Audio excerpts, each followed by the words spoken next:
Hello friends, ఎలా ఉన్నారండి అందరూ? నేను చాలా బాగున్నాను. మీరందరూ ఎలా ఉన్నారో కామెంట్ సెక్షన్లో కామెంట్ చేయండి. జనరల్గా క్యాబేజీ అంటే అందరికీ నచ్చదండి, కానీ ఇలా ఒకసారి ట్రై చేసి చూడండి. తప్పకుండా మీ ఫ్యామిలీ వాళ్ళందరూ తింటారండి. పిల్లలు కూడా చాలా టేస్టీగా, చాలా సింపుల్గా ఎలా చేసుకోవాలో ఈరోజు నేను చూపిస్తున్నానండి. ఇక్కడ నేను పావు కప్పు దాకా పచ్చిశనగపప్పుని తీసుకుంటున్నానండి. నైటే నానబెట్టుకోవాలండి పచ్చిశనగపప్పుని. అప్పుడు పొద్దున్నకి బాగా నానిపోతే ఫ్రైలో బాగా ఈజీగా కుక్ అవుతుందండి. ఇక్కడ చూడండి, నేను నెక్స్ట్ డే మార్నింగ్ని మీకు చూపిస్తున్నానండి. వాటర్ తీసేసి చూపిస్తున్నాను ఎలా నానిపోయినాయో. ఇప్పుడు మనం ఈజీగా ఫ్రైలో యూజ్ చేసుకోవచ్చండి. దీన్ని ఉడకబెట్టాల్సిన పని కూడా ఏముండదు. ఇంకా మనం వీటిని ఇలా క్యాబేజీని తీసుకొని ఫస్ట్ చిన్న చిన్న ముక్కలుగా కట్ చేసుకొని నీట్గా వాష్ చేసి పెట్టుకోవాలండి. ఇక్కడ ఈ కర్రీలో నేను పచ్చిమిర్చిల నుంచి వచ్చే కారంని మాత్రమే యూజ్ చేస్తున్నానండి. ఎటువంటి ఎర్ర కారంని యూజ్ చేయట్లేదు. సో నేను ఇక్కడ మాకు దొరికే పచ్చిమిర్చిలు చాలా ఘాటు ఉంటాయండి.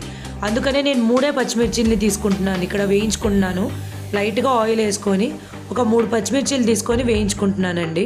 మీరు తినే కారాన్ని బట్టి పచ్చిమిర్చిల్ని తీసుకోవచ్చండి.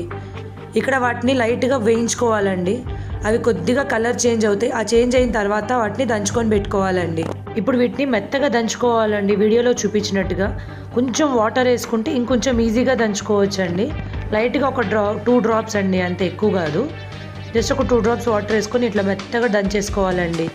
ఇప్పుడు మనం తాలింపుకి రెడీ చేసేసుకుందాము. ఇప్పుడు ఇందాక పచ్చిమిర్చి వేయించిన దాంట్లోనే కొద్దిగా ఆయిల్ ఉంది కదండి, ఇంకొంచెం 1.5 టేబుల్ స్పూన్ దాకా ఆయిల్ వేసుకుంటే మనకు ఫ్రైకి సరిపోతుందండి.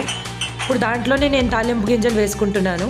కొద్దిగా ఆవాలు, మినప్పప్పు, కొద్దిగా జీలకర్ర ఇవన్నీ వేసుకొని మినప్పప్పు కలర్ చేంజ్ అయ్యేదాకా ఫ్రై చేసుకోవాలండి. ఆ తర్వాత దాంట్లోకి ఒక ఎండుమిర్చిని ఇరగ్గొట్టి వేసుకోవాలి. తర్వాత ఒక రెమ్మ కరివేపాకు కూడా వేసుకొని బాగా ఫ్రై చేసుకోవాలండి. ఇప్పుడు దీంట్లోకి ఇందాక నానబెట్టుకున్న పచ్చిపప్పుని వేసుకొని బాగా వేయించుకోవాలండి.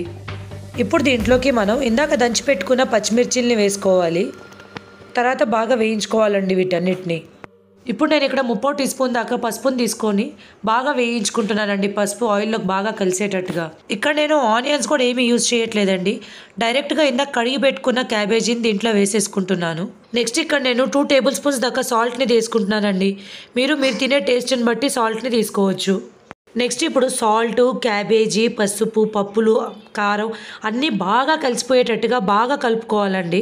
కలుపుకున్న తర్వాత ఇంకా మూత పెట్టేసి మనం ఫ్రై అవ్వనివ్వాలండి. బాగా కూరని మగ్గనివ్వాలి.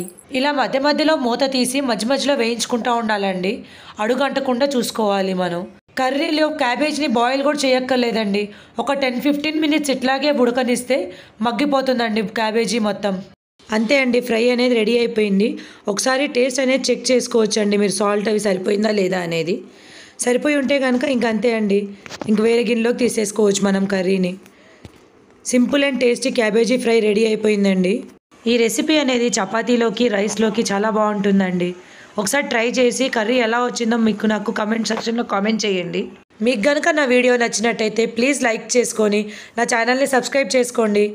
మరికొన్ని కొత్త రెసిపీలతో మళ్ళీ మీ ముందుకు వస్తానండి. బాయ్.